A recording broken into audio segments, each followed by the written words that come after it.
going on, guys? Me, Dan from DanCarFilms here. Welcome to the first episode of NHL 17 franchise, and I'm going to be using the New York Rangers. You can probably see that from the thumbnail, and yeah, I've waited until now just to do this because this is pretty much when the NHL regular season is starting, so why not jump into this?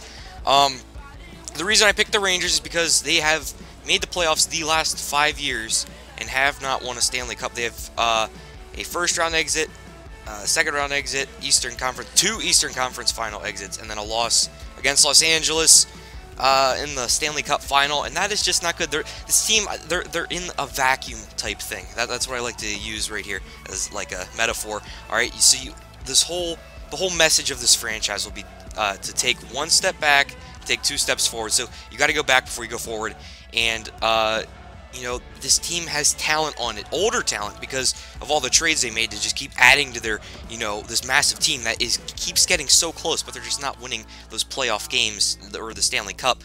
So they do have some nice pieces, older pieces, like I said, and pieces that we can trade away, dead-end players that cannot progress anymore and will simply just decline. Their trade value is up as its highest right now, and so the only way we're really going to get any more value out of them is just by trading them for younger players who could potentially become greater than they are and just build up a team. You know, people might look at this franchise at the first glance, might say, hey, he's just picking one of the best teams in the league. Well, it's actually harder work to get rid of players for prospects and build them up than just starting with the prospects already there and just building them up. So that's why I picked the Rangers, if you are wondering why. This is a very interesting team. They're fun to watch. Of course, Zuccarello is just the announcers there. Zuccarello! Like, it's a good team. Chris Kreider also, it's a good team. He's going to run into so many goalies this season. You guys have absolutely no idea. I'm so excited to do this. This is the first time, you know, doing a NHL series like this. Last year I played every single game, and that was just a big no-no. This year I'm going to edit it up. I'm going to chop it up. The format will not be like this episode, but rather I'll sim a chunk, maybe 3 to 4 months every episode, play a game or two, show a couple highlights, and, you know, just move on from there, because I want to get going here, because I realized last year you can't just do this. You can't do every single game. That's just not going to happen. That simply just takes too long. So here we go. You can see that the locker room chemistry is at 76%. That is pretty good, I guess. Just average, nothing spectacular. And I'm doing GM mode, not franchise mode, because I don't want to get into all of that. That's just too confusing. I just want to play. So right here, you can see we're sort of near the cap. To be honest with you, I'm not sure how much we are allowed to spend. I'm not sure how much the owner is allowing us to spend. But right here, you can see our team. You got McDonough, Stepan, Zibanejad. Zibanejad was a nice trade from Ottawa. We gave up Derek Brassard, though. And again, that's an older player that we gave up for younger talent. Elite younger talent. He's only 23 years of age, 87 overall. He's going to be so good. Right, you can see our prospects in the system. You know, we have, you know, a couple guys that maybe could make a difference in the NHL, but not much. That's why we've got to trade our older players. And look at all of those dead-end players that all end in AHL potential. That is not good. Right here, you see Derek Stepan, Mika Zibanejad, JT Miller. That is our center core. We only have 3 of them. We'll have to make something work there. And then next up is our left wingers, Chris Kreider, Rick Nash, Michael Grabner, Oscar Lindberg, Nathan Gerbe, and Tanner Glass. Also Matt Zuccarello, Kevin Hayes, Jesper Fast, and Josh Joris.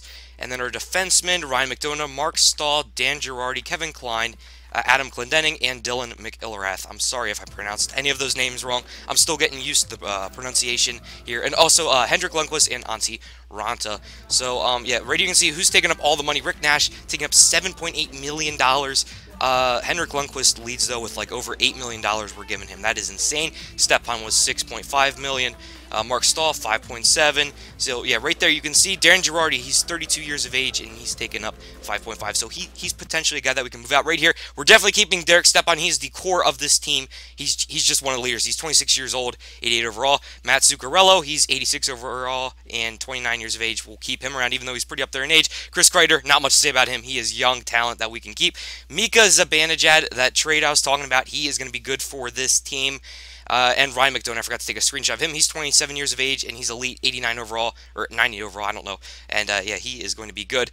And now, here's where things get a little bit controversial. Hear me out, all right? You can see at the bottom of the screen that says gives, all right? Henrik Lundqvist, he is 34 years of age, 92 overall. He I'm just going to say this. He is probably top 3 goalie in the entire league. He is the king, all right? He is one of the best players in the entire league, but he's 34 years of age, and I want to win a Stanley Cup, so we need to... This is so hard for me to do. For all the diehard Rangers fans out there, I'm sorry. But he is probably the top guy I'm most likely going to trade at the end of this year. Just... You know, we need to start something. We need to get those prospects, and Henrik Lundqvist is the key because he has just a massive trade value, and I feel like if I wait a couple years, that's just slowly going to decrease as he decreases because of his age, and you know, it's just a matter of how long he can last, and I trading him away early, I feel like that's the safe bet. You wouldn't want to wait.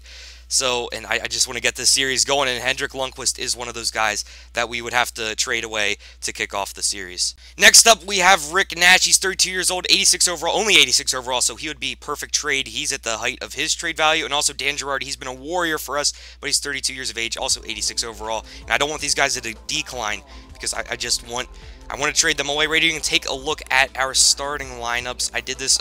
Make recommendations in the comment section below on things. I'm still sort of used to NHL. This is only my second NHL game buying it, so I mean, there's a lot like I need to learn, like the shootout format. Here, I'm gonna get to it in a second.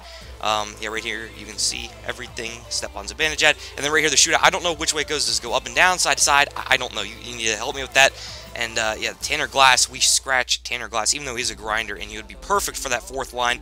We just have too much older extra talent. And right here you can take a look at our player morale. And then two of the 3 guys I was talking about trading, Dan Girardi and Henrik Lundqvist, are our leaders. But of course we still have Ryan McDonough. And yeah, he's going to be good. Right here we're looking at Diaz and Brady Skeechy. I'm still learning here. And we are going to actually call up Diaz from the minors to play as our 7th D-man. So he's going to be scratched. He's going to be the other scratched player. Right here you can take a look at the captains and jerseys. You got Captain Ryan McDonough, Mark Stahl's the alternate, and Derek Stepan as the alternate as well. Next up here, we're going to take a look at trade value. This is what I'm talking about. Rick Nash, he doesn't have that much trade value, and neither does Dan Girardi. Like, it's pretty far up there, but you want to trade them now, and you don't want it to go down because you want as many prospects as possible. Also, Henrik Lundqvist is just skyrocketed in trade value. A team could definitely use him, and if you take a look here in the system, we have no centers. We only have 3 centers in the entire New York Rangers franchise, and that's a little bit shocking because yeah, that means our minor league team, it's just a whole bunch of wingers, and then on our NHL team, we just have 1 winger playing as our centerman. So we're going to take a look here at 4th line, checking forwards pretty much as grinders. Right there, Paul Gustad and Maxim Lapierre, but we're going to actually go after Gustad. I'm not sure why. It was just toss of a coin, I guess. I'm not sure what I saw. He's 34 years of age, and he's going to get offered less than $1 million to join our team.